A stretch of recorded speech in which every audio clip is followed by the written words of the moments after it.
대학원에서 졸업 작품으로 에디시라고 편집이라는 제목으로 다큐멘터리 영화를 만들었었는데요. 그 과정에서 편집이란 게 무엇인지에 대해서부터 좀 개념적으로 공부를 다시 하게 됐고, 관련된 책들을 좀 많이 보게 됐더랬어요.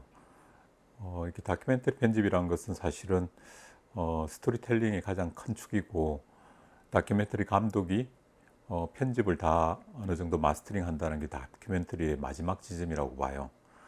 그 편집을 알고 촬영을 한다는 이야기도 계속 했었던 것 같고, 편집이라는 것은 어떻게 보면 종착지로서 자기의 전체 그림을 그릴 수 있는가 없는가, 이 부분들에 대해서 자기 시뮬레이션이 잘 되는 사람들은 촬영 단계에서부터 이미 필요한 그림과 필요하지 않는 그림, 이러한 선택들을 잘 하게 되거든요. 그렇기 때문에 다큐멘터리 감독은 어떤 형태로든 편집에 관여를 해야 된다고 봐요.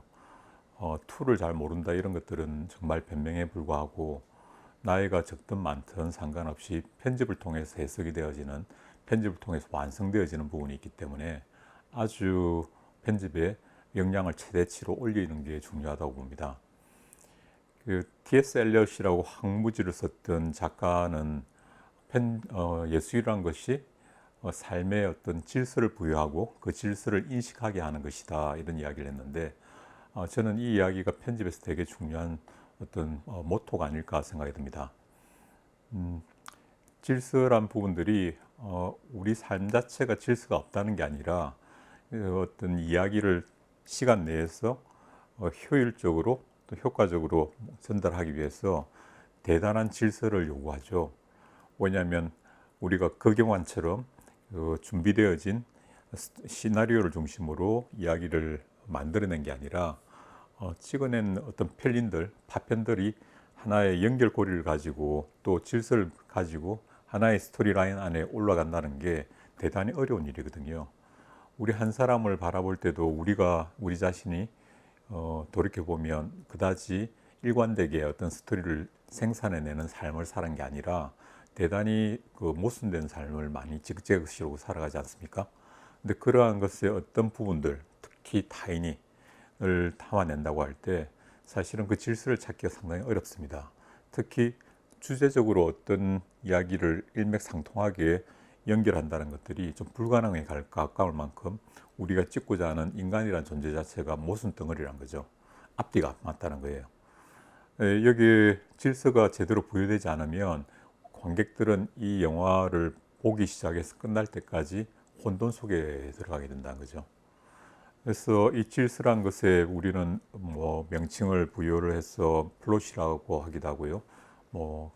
아니면 구성안이라는 이름으로 보다 구체적인 계획을 담기도 하고요.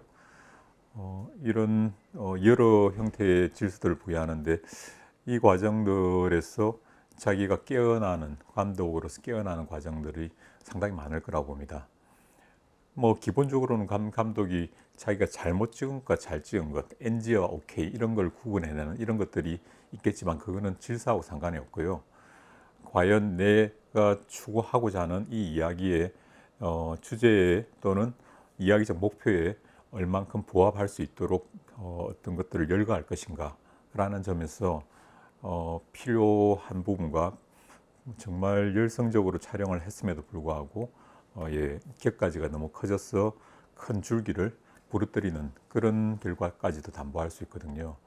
그래서 이 편집을 배운다는 것들이 결국은 다큐를 배운다는 것으로, 또 다큐에 특히 스토리텔링을 배운다는 점에서는 가장 중요해 보입니다.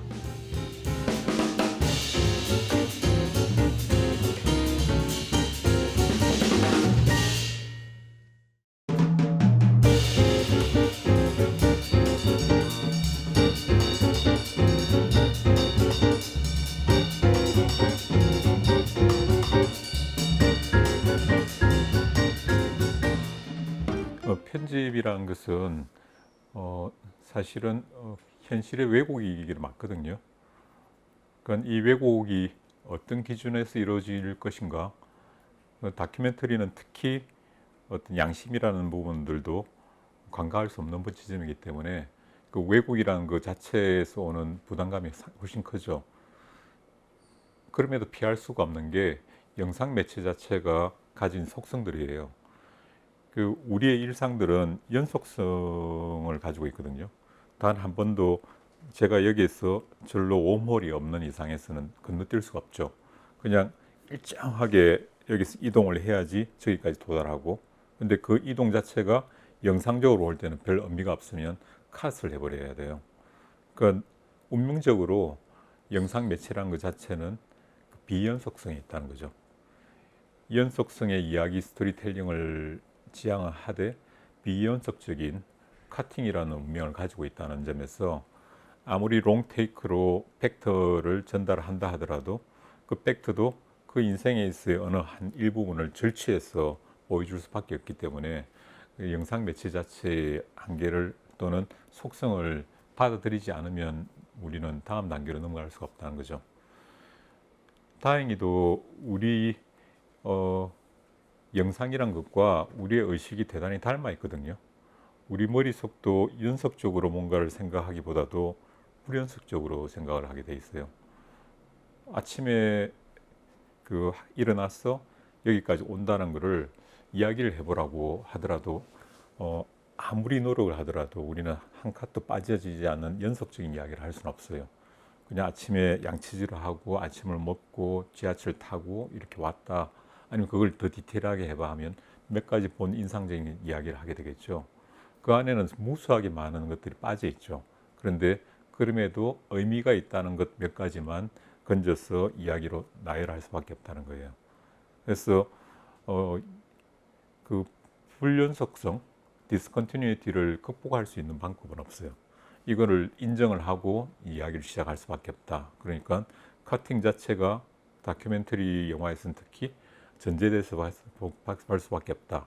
그 안에서 그 기준점이란 것은 앞에 말씀드린 최소한 진실을 쫓는다는 양심의 문제를 가지고 접근할 수밖에 없다는 것. 이걸 가지고는 조금 더 유연하게 접근을 해도 된다는 게 제 개인적인 생각이에요. 우리의 의식들도 자기가 보고 싶어 하는 것을 중심으로 또는 자기가 선호하는 것을 중심으로 편집되어진 것이 우리의 의식의 기반이라면, 다큐멘터리는 당연히 감독이 하고자 하는 이야기를 중심으로 재편되어진 것이 다큐멘터리 작품이라 할 수 있겠죠. 그래서 이런 목적성을 어쩔 수 없이 가질 수밖에 없고, 또 목적성에 하에서 치사 선택이 될 수밖에 없다는 것을 전제로 하고 이야기를 해야 될 것 같습니다. 그래서 한편에서는 월트 머치라는 유명한 편집 감독 같은 경우에서는 우리의 의식하고 눈을 깜빡이는 거하고 편집 포인트하고 좀 유사하더라. 그러니까 우리가 눈을 그냥 이렇게 일반적으로 그냥 시간에 깜빡깜빡할 수 있지만, 어떤 대화를 한다거나 어떤 장면을 본다거나 할 때 우리는 여기서 보고 절로 보는데 눈을 이렇게 돌리지 않고 가는 과정에서 깜빡하고 다시 저쪽을 본다고 하거든요. 그 이유가 이 장면을 의미 있다고 보고 이 중간에는 별로 의미 없으니까 카팅을 하고 다음 장면을 본다. 이렇게 의식도 대단히 닮아 있다는 거죠. 거꾸로 영상이 의식을 많이 닮아 있다는 거죠. 그래서 이것 때문에 영상 매체에 힘들이 있는 것 같아요. 우리 의식을 가장 닮아 있는 매체. 사운드도 있고요. 사운드로 되고 있는 오디오 기반의 매체도 있고요. 활자 매체도 있고요. 사진이라는 또 다른 영상 매체도 있어요. 이미지 매체가 있는데 불구하고 우리의 의식을 가장 닮아 있기 때문에 가장 효과적이고 파워풀이라 하다고 하는 것이기 때문에 우리는 그 기반해서 우리 의식도 기본적으로 편집을 하고 있고 자기가 보고자 하는 또는 의미를 단 것만 기억하려고 하는 속성이 있구나. 그러면 우리의 편집이라는 부분에서도 우리의 주제적인 또는 스토리적인 이 부분을 중심으로 재편을 할 수 있구나라고 조금 관용적으로 바라볼 수 있는 그런 지점이 있을 것 같습니다.